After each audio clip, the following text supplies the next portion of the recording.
gorgeous human beings of the channel. A summit of sisterhood for me, for you, for us. Today is day 10 of the summit. I can't quite believe it. It's blowing my mind. We have some extraordinary speakers lined up today, and this next conversation that we are having, the first one of the day with Dr. Rabia, is such a beautiful conversation. This person is one of the people in the channel as well that has that frequency of just embodiment in a certain frequency that feels like you want to lean in, way in whenever she's present.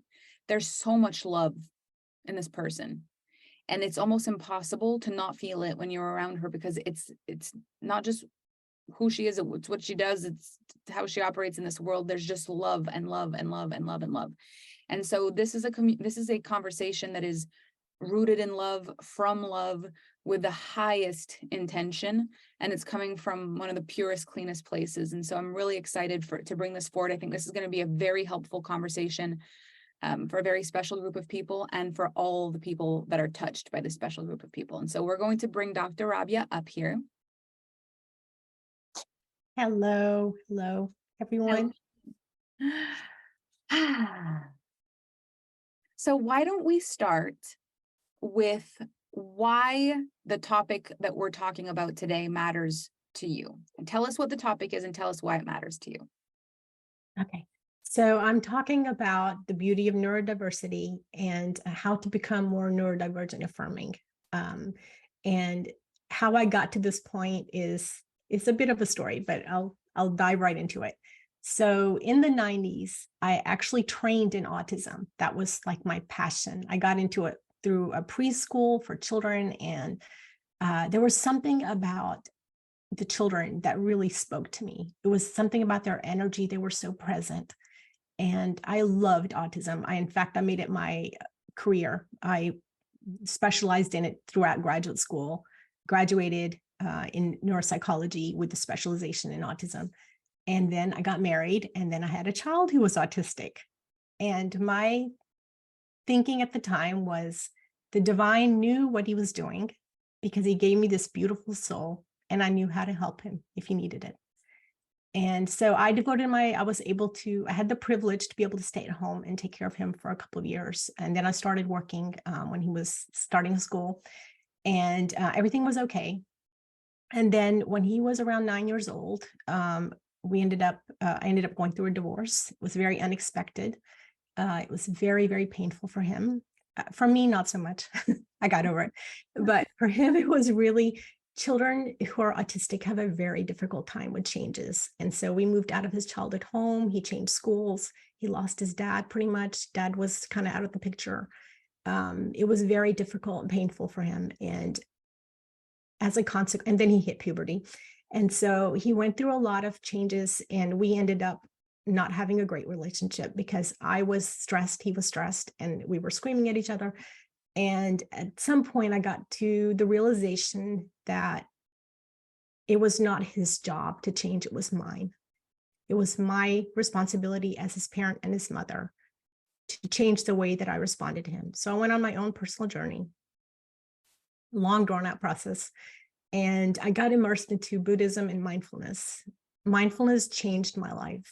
I learned how to be in the present moment without thinking about the past or the future. There's only ever now. And I got into self-compassion, and I fell in love with myself all over again. And it was such a beautiful realization. And I thought, why can't other parents, other moms, other women feel this way? Why shouldn't I help them feel this way? And as a result of that, my parenting became more compassionate. And so I started teaching other parents how to do this. I have to give this quote that I speak to myself every morning when I wake up. It's a quote by Thich Nhat Hanh, who's a famous monk. He says, "Waking up, I smile. 24 brand new hours lie before me.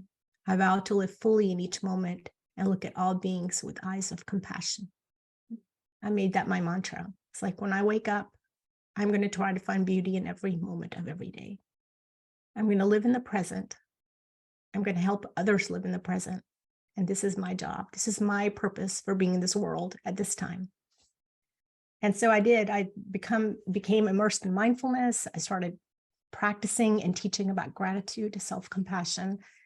Meanwhile, I continued my self-evolvement, my spiritual journey. I had this beautiful mentor who was a Buddhist nun, and she had converted from Judaism about 30 years ago. And I kept telling her name was Joni. I was like, Joni, I think I'm Buddhist. I'm pretty sure I'm Buddhist. And she's like, Rabia, when your heart knows the truth, no, she said, when your soul finds its home, your heart's going to know. It's not going to be a matter of, I think I am. It's going to be, I know I am. And I said, okay, but I still think I'm Buddhist because I loved meditating. I loved all of the practices. I loved the self-compassion. And then one day, so I don't know if you watch Oprah's Super Soul Sundays, but she interviews a different spiritual teacher, or she used to. I don't know if she still does it. She used to interview a different spiritual teacher every Sunday. And so everybody would get a little taste of what different kinds of spiritual ideologies were. And one day she was interviewing this Sufi mystic. And so I listened to this recording and I was like, that's really interesting. So I went and looked up him on YouTube. And I started listening to this guy and I just had a whole body experience. I was shivering, I was in chills, I was crying.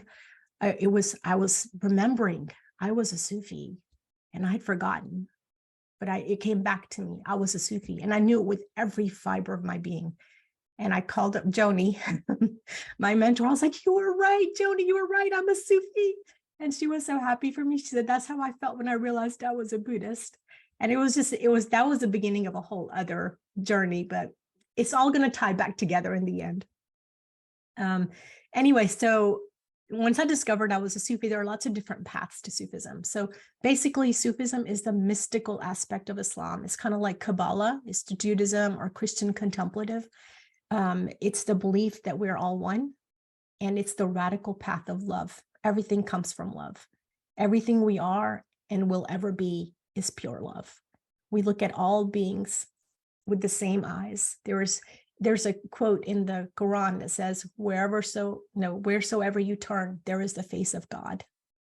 Doesn't matter where you look. It's in everything. It's in every being. It's in every flower, every rock, every being, every human. If we could all just remember that, where would we be? And so, so I got into Sufism. I went to this retreat in Costa Rica for Sufis. And I had a whole bunch of imposter syndrome coming up because it was supposed to be for writers. And I was like, I'm not a writer. What am I thinking to go there? But I was like, you know what? I'm going to apply. And if I get in, I'll go. So I applied and I got in. I went, and it was a life-changing experience. I felt something moving through me. I became a poet. I was writing things. I had no idea where they were coming from. It was like my heart just cracked wide open and love just poured out for me. It poured out for everybody around me. It was a truly life transforming experience. And so that was the group who led, that was the group who I now initiated with a couple of months ago. It was the order that follows Rumi's lineage. So for those who, I'm sure people know who Rumi is, but he's a very famous mystical poet, and you'll find his poems everywhere over the internet.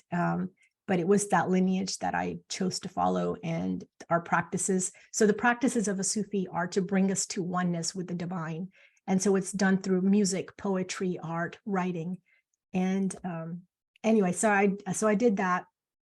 And I'm setting the stage for this is how I found you.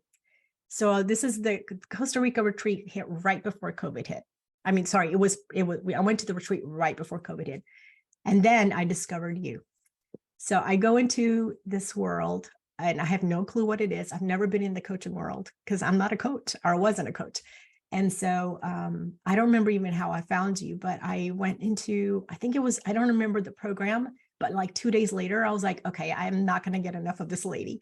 I need to join AFE. So I joined AFE and I renewed AFE. And there was just something about your energy that spoke to me. And I don't want to make this all about putting you on a pedestal, but you really are kind of on a pedestal. it was just, there was something about your energy that spoke to me so strongly. And I told you right before we got on this call that I was never a crier. Honestly, I was never a crier. If you ask anybody who knows me, they would be like, no, I've never seen her cry. I have cried more in the last 2 years than I have cried my entire adult life. And in a really good way, because it was such, so AFE by itself was a beautiful teachings that I was able to incorporate into all parts of my life. It wasn't just about business coaching. It was about how do you show up in the world? Yeah. It was about how do you present with other women? How it was just, there's so many qualities to your teachings that are way beyond business coaching. And then the naked offer came up. And so throughout my life, I have been very much in my head. Everything is about science. I need research to back it up. I did a stint in medical school, went through graduate school where everything is about science, science, science. But as I got involved into my spiritual path, I started really embracing my woo-woo side. And now, of course, I think the woo-woo is taken over, and I'm perfectly fine with that. But when you did the naked offer, I had never really trusted my gut to such an extent. I think I was a second person to buy it. As soon as you said it, I was like, oh my God. And, like all of the ladies have said that we have been presenting in the channel, this was such a, this has been a consistent pattern. All of us that jumped in were like wholehearted, whole soul. Yes, there is something about this that I'm meant to be in. And so I did. I jumped right in. I told one of my friends, and she was like, what are you thinking? You're spending that much money on something you don't know what I'm like, I'm following my gut, and of course I was right. But it was, I wanted to say that just a little bit about the channel. The channel to me was a true microcosm of how we show up in the world, especially with other women. There were triggers, there were emotional connections. I made some of my best connections and best friends in there. It was, we ran the gamut from love to, no, I wouldn't say hate, but, definitely it got triggered a lot of times. And every time that'll happen, I would be like, okay, what am I learning from this? Why am I getting triggered? And so it was, and part of the Sufi path also is that we're not supposed to segregate ourselves and live isolated in a cave somewhere meditating. We're supposed to practice within society. And our biggest teachers are our people around us. We are mirror reflections of each other. And we need to remember. That's brilliant.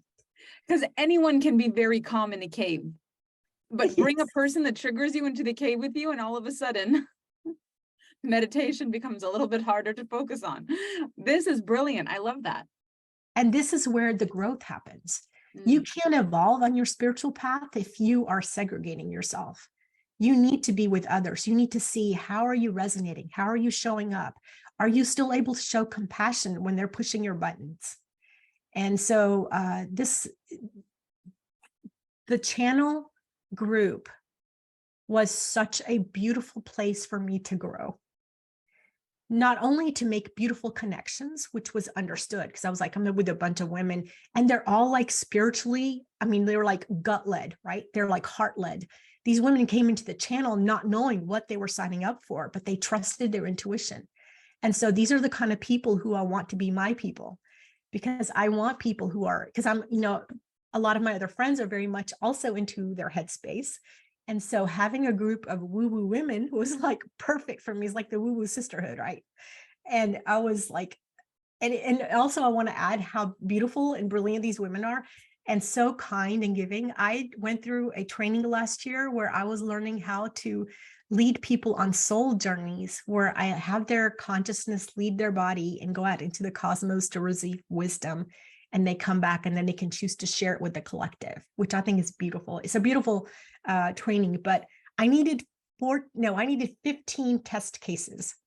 So I was like, where can I find a group of conscious women? Because I needed people who were able to meditate and at least be able to leave their consciousness a little bit. Where can I find a group of women who are so evolved that I can just ask for some volunteers who I can lead on soul journeys? Oh my gosh, I got flooded. So many women volunteered. And so I was able to lead them on these beautiful journeys, and so much wisdom came through. And it's not just about what's coming through for that person, but it's what's coming through for you. Because the wisdom that comes through is not meant for me. It's meant for me, for you, for us. It's for everyone. It's for the collective. And so these women shared so much beautiful wisdom that came through, and then we were able to put that back into the collective unconscious. So that was amazing. So I'm getting to where I got into neurodiversity. So, okay. So what happened is I had started my practice working mostly with children. Yes. As I started working with children, I started noticing a lot of their parents were neurodivergent, because there was a very strong component, especially with autism and ADHD. And so I started working with parents, doing assessment. And then after the divorce, I took off a couple of years. I needed to go on my own path. I was like, I can't heal anyone else if I can't heal myself. So let me work on me first. And then I went back into practice working only with adults. And one of the things I learned from you is about manifestation. And so a lot of the things what I've done, especially when you talk about when you're in that moment of joy or that high frequency, that's when you reach out and tickle the universe. So I did that. I did, like, when I meditated, I said maybe it was a year and a half ago, I said, you know what? I really want to attract the kind of women in my world who are open to the woo-woo and are able to listen to that, and who I can really serve. And I don't want a wait list. This is talking about my assessments for autistic. So I do assessments for autism for adult women, genderqueer, and trans folks, because these are the underserved populations I want to focus on. And I said, these are the kind of people I want in my world, and I don't want a wait list, because I don't want anyone to have to wait. And that's exactly what happened. I have the perfect number of clients every month. I don't have a wait list. And everyone I get, I love. I just adore my clients. And they've taught me so much. In fact, earlier this year, I realized I was neurodivergent. And so, we're talking about that strong genetic component, but I just didn't put it to myself. And I was talking to a colleague, and I was like, yeah, I have so much in common with my clients. When they tell me, they have to get up at 5 o'clock to go to the grocery store, I'm like, yeah, I know, understand that, to avoid crowds. I hate scents. They give me migraines. There's so many things. And she was like, you probably have sensory processing differences, right? I was like, oh my gosh, how did I miss that?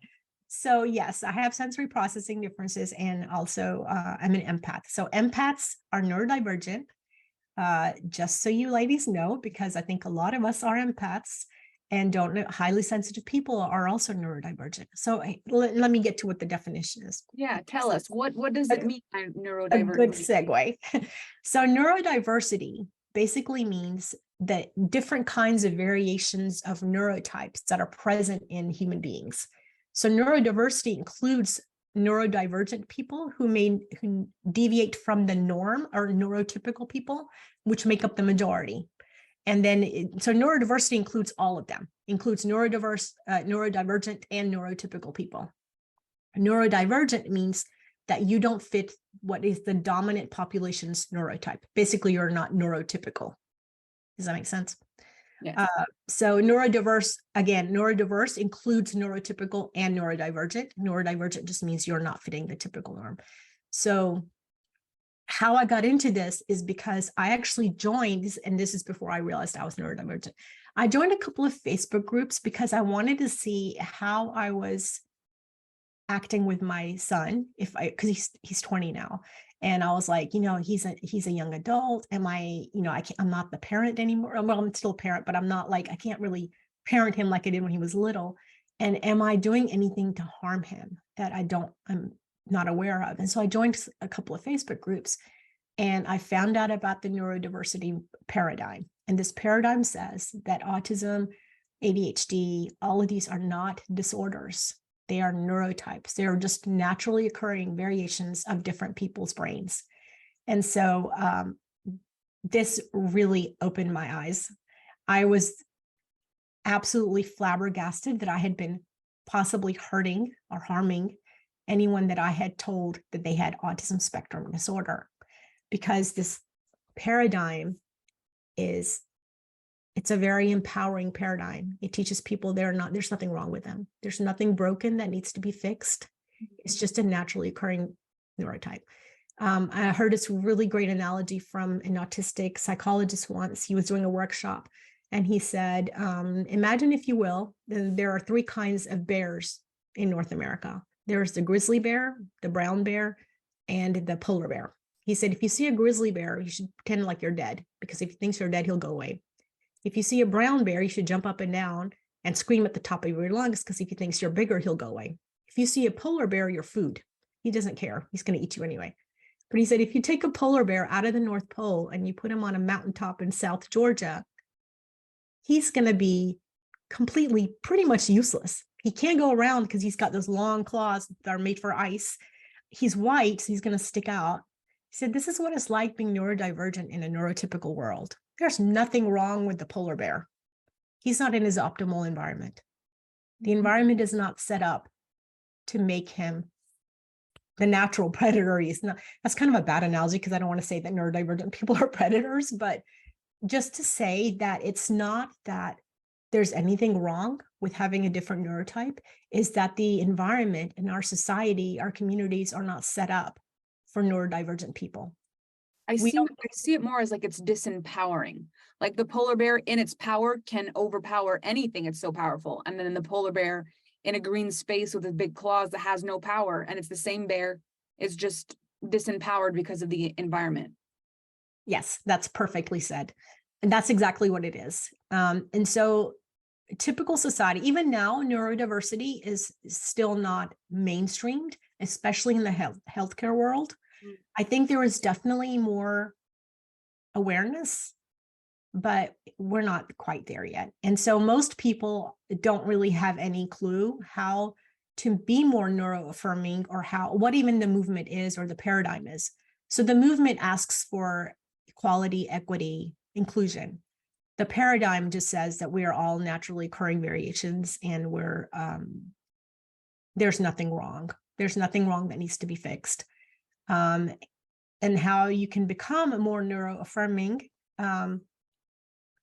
is to use some of the things that people that are in this community prefer, people like me, is using identity first language. So we don't have anything, we are something. So you don't have autism. It's not a disease. It's not a disorder. You are autistic. So most people in the neurodivergent community prefer identity first language. If you have a client who says, no, I have autism, or they don't prefer that, then please follow their preferences. But for most people in the neurodivergent community, they do prefer identity first language, because that's how they identify themselves. So you are an ADHDer. You don't have any disorders. This is something, again, that's going to have to change at the medical level, because they're still called disorders. And to understand the concept that it's not something that's, like impaired. It's not an impairment. It's just a different way of functioning. And some of the other things, I also want to make a distinction between acquired versus innate neurodivergences. So innate would be things that you're born with, like autism, ADHD, dyslexia, sensory processing differences, any of the auditory processing differences. Again, we use differences instead of disorder, but those are innate. Acquired would be things like personality disorders, so-called, like schizophrenia, OCD. It would be like mood disorders, bipolar, depression, anxiety. Those are also considered neurodivergences, but some people make a distinction between them, because you can't treat an innate neurodivergence. There's nothing to treat. However, if you develop anxiety after something, or trauma after something, you can conceivably have treatment for it and get rid of it. So there is a little bit of a distinction between that. And the movement does not say that an acquired neurodivergence can't be treated. However, it does say that an innate neurodivergence doesn't need to be treated. So there's nothing to treat. One of the biggest things that has come out of this movement has been that to give credibility to people who have lived experience versus professionals. So one of the things I make a point of saying is that I have 30 years of experience in the autism field. I'm a mom of an autistic child. However, I am not autistic. I can't speak for anyone who is autistic, and a person with one day of lived experience as autistic knows more about autism than I do with my 30 years of field knowledge. And so that's something I really want to point out to professionals and coaches, that just because you know something or you've trained in it doesn't give you more credibility than the person who has the lived experience of it. And that includes things like trauma or depression or anxiety. Any of the neurodivergences that's true for. Can you say the word again? It's when it's not neurodivergence, it's neurotypical. Typical. And so is it fair to say that the amount of people that are actually neurotypical are less? Like it should probably be flipped somehow, because like when you're naming all the things that create neurodivergence, I'm like, well, that's all of us. Like that's all of us. It is. I think there is, as more and more people become aware that these things are neurodivergences, I think people are going to start taking notice, and I think it's going to get switched. I think people, as more and more of us are aware of all of the things that we may be, thinking are neurotypical, because I always considered myself neurotypical. I would always talk like I was neurotypical. And earlier this year, when I had that realization, I was like, oh my gosh, I've had this my entire life, and I never considered that it was not neurotypical, because I didn't even think about it. I mean, when I was growing up, like my family just thought I was a little sensitive, because I had to strong scents would make me nauseated. I would throw up. I had migraines, different smells. Turtlenecks make me feel like I'm choking. There's so many different things that I just thought I was a little sensitive in those areas. But no, when I started talking to my clients, this is why I resonated so strongly with my clients. Because I could really empathize, because I was like, yeah, I know what that feels like. I know when somebody wears strong perfume in a doctor's office and you feel like you're going to pass out, or, all of these things that go into different kinds of neurodivergences, I think. And if you include the acquired ones, we probably do outnumber neurotypicals.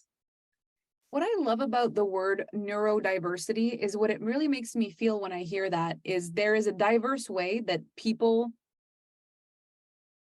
are, like, whether it's in their whatever sense they have, right? Whether it's in their sight, their smell, their taste, their touch, like anything there that feels like it's not typical. Someone touches you a certain way, doesn't feel right. Something smells a certain way, doesn't feel right. If you see something a certain color, certain light, doesn't feel right. If you hear a certain sound in a certain way, doesn't feel right. Like, I know there's certain things, like you'll say, what's wrong with me right away. I remember I don't even know if this is part of this, but I know for me, they're like loud sounds that take me by surprise, make me angry. And they have ever since I was a little kid. I've had to process that. Like the anger rises immediately. I can't, and it's like, I've learned to drop it in my portal and to navigate it, but it doesn't change that if a loud sound occurs very loud near me and I'm not expecting it, it's anger that comes up. There's certain words that really bother me, like words that if someone says them, I'm like, I feel I could throw up. Like, it's very weird, and my family's made fun of me about that for a very long time. But just the sound of the word makes me not feel good. I've shared about how sometimes if I'm very, very stressed, I'll think so many times about having to do something, like, did I lock the door? Did I lock the door? I don't think I locked the door. Like, I'll go back twice to see if I did it. In times of peak stress, it's not like it's always there, but it sometimes happens. Things like, depression and anxiety. I was diagnosed with depression and anxiety in 2013. Like, the fact that those things are available to feel and to be in my body, the first thing I've always wanted to ask myself when those things came up is, what is wrong with me? Like, what is wrong with me? Why do I respond like this? What is wrong with me? But if it's like there are diverse ways that neurons fire, and we are just different in the way that we process those things. And the diversity of the way that my body works is that this feels like this. It takes away that there's something wrong. There's something wrong. It's like, there's just a diverse way, and it's just not typical. But that's okay. I can handle not typical and diverse. I'm all about that. Like, that I can get behind 100%. I think this is such an important conversation. I think, and my dream is that one day we will all just have neurotypes, and there will be no distinctions made. Everybody will just assume to have had a different neurotype, and it will all be okay and all accepted and all loved. But we're not there yet. Well, no, because I think for a lot of us, it's like some of the first conversations really that we'll even have for an hour around this topic in life. You know, it has to start with being met with an interesting conversation about something you haven't heard of before and say, tell me all about that. And then you exit being a different person and you're able to pick up on things after that. So what are some practical tips? Like, how can we become more neuroaffirming? So one is, like I said, is using identity first language. We can also, if as coaches or, other kinds of providers, if we can ask our clients, like some people will just share the neurotype, especially if you're going to be working with them on an intimate relationship, but you can just ask them, how can I make this environment more comfortable for you?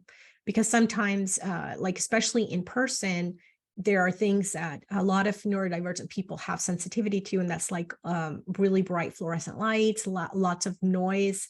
Multi-layered noises are especially troublesome. Again, having like a strong sense in the environment. So that's in person. Online, you can ask things like, are you okay with being on camera? Because that seems to be difficult for a lot of people. My pet peeve is breakout rooms. If I'm in a lecture and I get stuck in a breakout room, I will leave the lecture if I'm not expecting it, because it's just too much pressure. And just, asking people, what can I do to make you comfortable? What can I do to help your environment be optimal for you? Is just a way to start. Not using functioning labels. So this is mostly probably for healthcare providers, but using labels like somebody is high functioning. Actually, this can be everybody because people use this a lot. Using labels like high functioning or low functioning are not very helpful, because people who, for example, don't have intellectual disabilities are considered to be high functioning, which is not accurate, because functioning can vary from day to day, from hour to hour, depending on what you're overwhelmed with. Some people may be perfectly fine at home in their home environment where it's safe and they have their weighted blanket or they have their pet for comfort, but you make them go to an office with loud sounds, loud noise, strong lights, and they're going to like freeze up. So using functioning labels is a big no-no. Instead, you can say things like person with low support needs or moderate support needs, and then specify what they might be. Again, asking your clients, what can I do to make your environment more optimal? Ask them if they have any sensory sensitivities, any aversions to anything. Is there anything that would, like perhaps, or maybe like topics that may be off limits. Here's where trauma comes in. So trauma, this is another kind of a, I don't want to say pet peeve, but this is something that really concerns me, is that a lot of people, especially coaches, will take on trauma clients without having the training in how to handle trauma. For neurodivergent people, especially, the trauma can arise in different ways, and their traumatic experiences may be very different. I was reading this article a couple of weeks ago where they said this, it was a mom whose child was autistic, and she went through a divorce, and the child was not traumatized because the dad left. He was traumatized because he had to leave his pet behind, and that was his support animal. And he went to the extreme of self-harming because of missing his pet. And 3 years later, he was still missing his pet. So he was still in trauma. So there are different things that may cause trauma in neurodivergent people. And so if you are a coach and you not claim, but if you are able to see a client with trauma and you don't take into account what their trauma is, unless you have the lived experience of the same exact trauma, even then I would still encourage you, because you can trigger people and you can have them regress if you don't have the training to be touching trauma. So I really encourage people to please refer out. If you are a coach, if you are any kind of provider and your client is clearly in the stages of trauma, if you don't have the experience, please refer out, because this is something that I've seen over and over again in the coaching world, especially, is people taking on trauma clients because they've had some kind of trauma. That doesn't really equip people to be able to treat trauma itself. So I want to encourage people to do that. And then also giving credibility to the lived experience. is a big one, I think. This is especially so for people who are consider themselves to be professionals in the field of any, it could be any kind of field. Somebody who's got lived experience of something is going to know a hell of a lot more than you are, just because you read a book about it, or you took, even if you took 30 years of training, they still know more than you do. And so giving credibility to that lived experience, asking that person for their experience of it, how can you approach it based on their experience, I think is really, really important. This is really powerful. So my question for you would be, how do you suggest someone do this? Is it important for someone to prepare this even before a client comes into their world? Because I know for me, I've had the experience of people, joining a program or something like that, and then after the program is over, sharing that they have had trauma, and then there's not much we can do after the program is over. And so should it be, how transparent should that be? Like how in advance should that show up that it's like, this is not a program for healing trauma? Like if someone takes exponential wealth and then after exponential wealth say, I have trauma around money and this, I'm feeling this way, then how do we help that beforehand? I think having like a warning beforehand that you're honestly, Melanie, it doesn't matter which one of your programs it is, they all delve deeply into the self. They're not just about what they're talking about. They're all about healing inner wounding at some level. So I think honestly, probably all of your programs should come with a warning. So this program is not just at the surface level. It's going to bring up things for you. It may trigger a trauma, or it may trigger memories of trauma. And so, we encourage you to seek out a trauma care therapist in your field, or not in your field, but in your, wherever they live, or online or whatever. You may, I don't know if you want to go to this point, but you could also like share some links for places where they could find trauma-informed therapists. That I'd rather not do, just in case they have a bad experience, then it comes back, Yeah. That but might be. I do like this. I think that could be very helpful. Yeah, because I think a lot of people are not expecting that. And this happens with meditation teachers too, by the way. When people start meditating, all this stuff comes flooding back. And so it's really important, if you're doing any kind of training, even like body-based trainings, all of these things, pretty much anything that leads you to personal and self-growth, spiritual growth, can possibly cause trauma. And so having some kind of warning when you're doing a teaching, just as a disclaimer to say that things may come up if you need help. I mean, if you're willing and able to say, like for me, I say, I'm happy to refer you to somebody. And I have access to a lot of resources, so I can refer people out. But if you don't, just having a disclaimer that things may come up, and please be prepared. If you are traumatized, we encourage you to seek a trauma-informed therapist to help you process and integrate.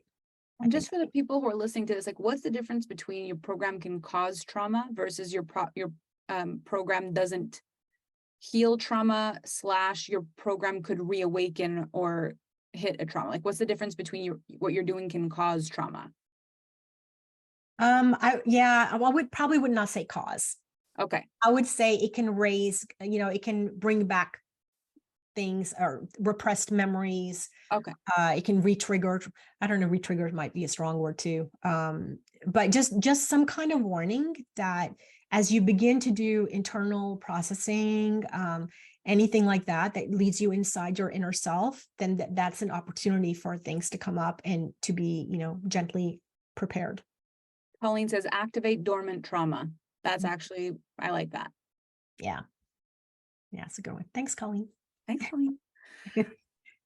This is really where the world, I think these discussions are so powerful, because awareness really is the first step to anything. And it really just is, it's such an empowering experience to be able to sit with people and have discussions about things that either would make you uncomfortable or make you scared of messing things up or make you not want to take the responsibility on, or not want to go there, not want to think about that, and to just sit with it for just sit and listen and see how you feel and let it land. And maybe you need 3 or 4 discussions, before something happens, but can you sit in the room with a discussion that maybe wouldn't be something that you would choose that's not supposed to, wasn't it on your agenda today, and all of a sudden it is, and you learn something, and what can you do with that? Because these conversations are so important, and I feel like the only way that anything is going to change is if people sit and have discussions about it.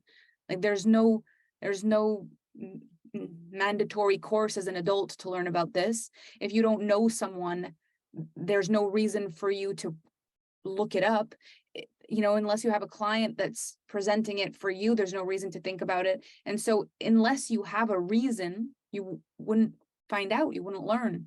And we live in a world where what we've kind of figured out in this conversation is probably most people have some degree of neurodiversity, probably more so than people who are just neurotypical.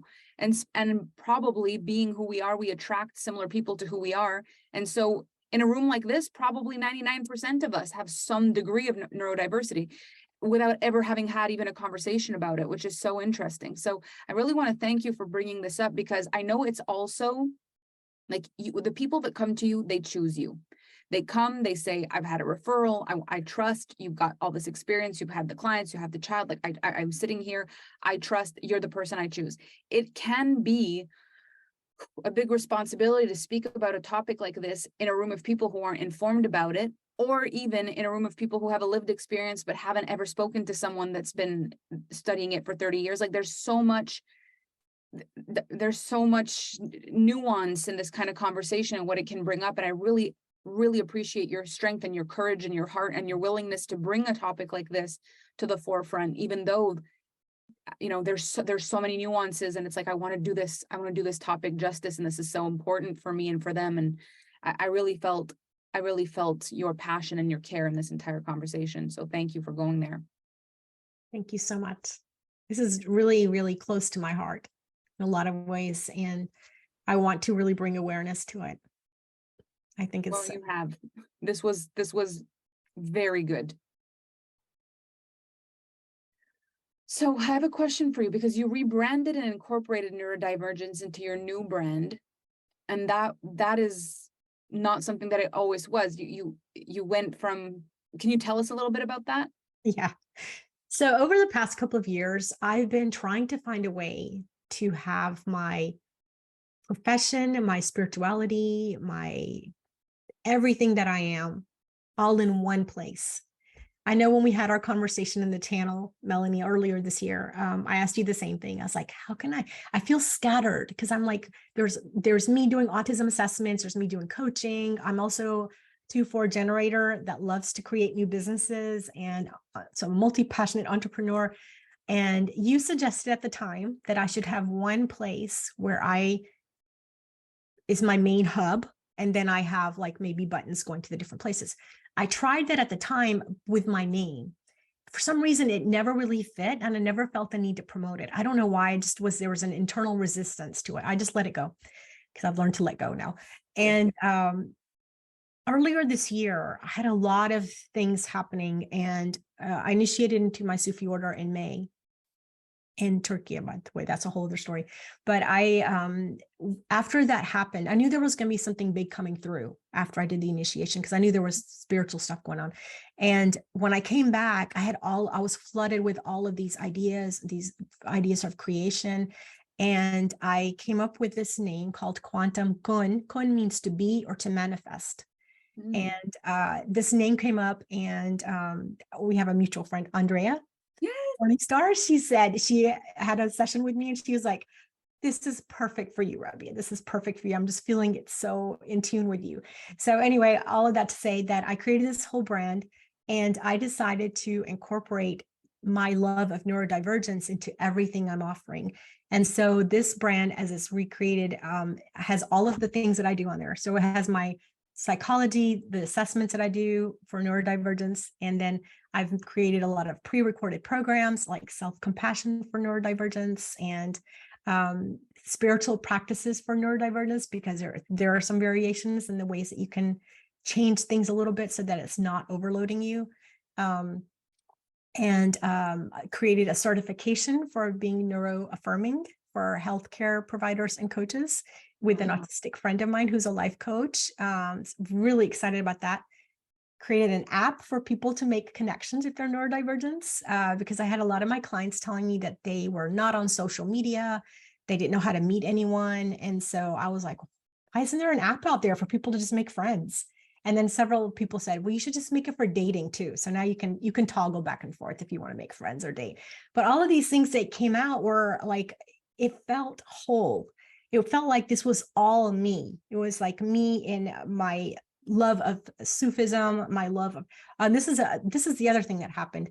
I started noticing that different parts of me were starting to leak into the other areas. For example, one of the Sufi practices is called sama. It's whirling.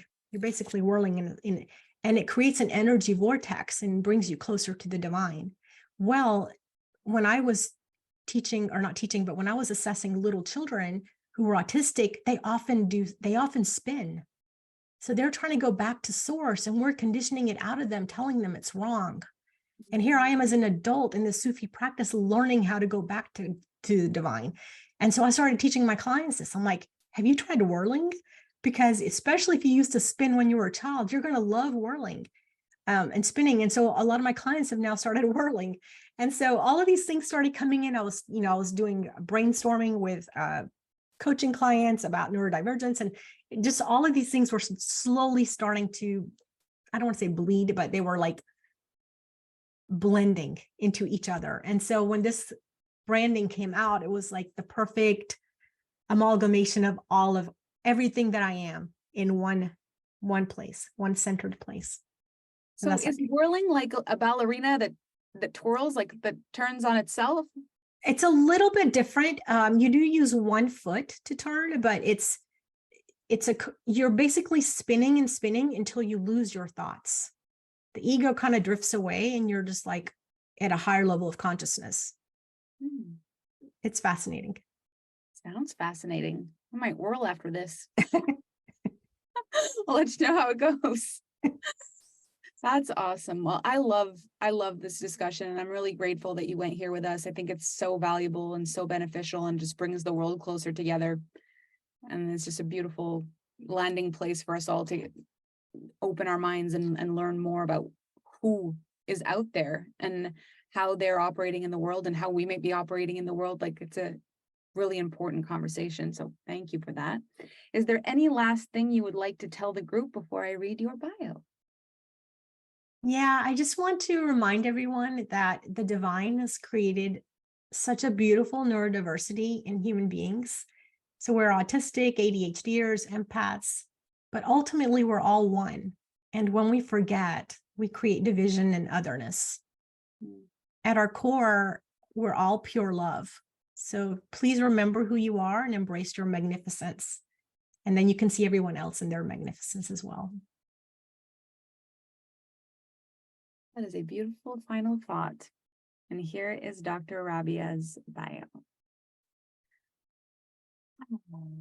Dr. Rabia is a neurodivergent neuropsychologist, a multi-passionate entrepreneur, and a heartfulness coach. But beyond all these titles, the identities she is most passionate about are the mother and Sufi. As a psychologist, Rabia does adult assessments for autism via telehealth, specializing in women, genderqueer, and trans individuals. As an entrepreneur, she has started more than a dozen businesses, the most recent being an app for making neurodivergent connections called can you tell me how? Neurospicy. Spicy. That's a slang in the neurodivergent community. Neurospicy, which will be live in October. As a devout follower of Rumi's lineage, Rabia is a dervish on the radical path of love, as Sufism is known. Ultimately, all she does and is comes from a soul-deep well of unlimited love and acceptance for all beings as one. Living in heartful presence with sense of joy is her daily practice. As Rumi says, turning your very self into sweetness is better than getting you 100 sweets. Whoa. Wow. This is some big work you're doing on the planet. And what I love most about your story is the fact that you were so prepared when your son came. like you had already loved so much and you had already cared so much and you had already prepared so deeply. And then your son came, and then you did your very best and you realized there was more. And then you continued your path to getting the tools that were required to be more. And in that, you're bringing forward a conversation that's going to be extraordinary for you. You found out your neurodivergence in the process, your son, and now the world, which is such an incredible story. So thank you from the bottom of my heart for this beautiful call. Thank you, dear Melanie. Everyone watching, thank you so much for another beautiful experience. We will be meeting back here again in a couple of hours. Please don't miss it. We have extraordinary people speaking today. It's going to be a masterpiece. Thank you for your time, for your energy, for your presence. And I will see you on the internet. Thank you.